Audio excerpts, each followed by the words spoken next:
patrol car gihimong Bible on Wheels ug mobile library in one isip pagpalambo sa kinaadman sa mga bata ug ubang vulnerable sector. Aduna pay palibreng kape at ubangan mismo sa police station.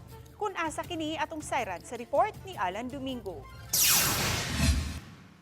Kini ang naandan nga patrol car nga gamiton sa mga pulis sa ilang naandan nga operasyon. Apan dili lang pagresponde sa alarma, kundi gihimo usab kining library. Gitauran og bookshelves diin nakabutang ang nagkadayang libro ug ang Biblia. Kini ang programa sa Mabulo Police Station nga gitawag og Bible on Wheels ug mobile library. Diin katambayayong sa mga pulis ang nagkadayang sektor sa ilang pagbaid sa kaalam sa mga bata. Gani nangunay ang ilang hepe nga si Police Major Eric Hingoyon sa pagpahigayon og Bible sharing sa mga batang tinun-an.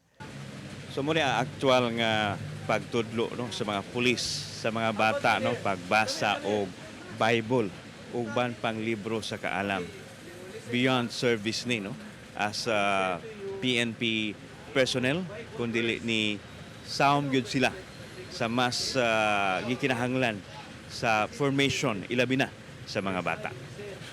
There is always a time for everything. There's a time for playing. There's a time for studying. Jesus answered, "His blindness has nothing to do with his sins or his parents' sins." Gisugdan ni Major Hingoyon ang programa sa dihang na-assign pa siya sa lungsod sa Carmen tuig 2022 ug iya usab kining gipadayon sa dakbayan sa Sugbo. Aside sa among pusil ug pusas, mo ni isa sa among pinakakusgan nga weapon kaning Biblia.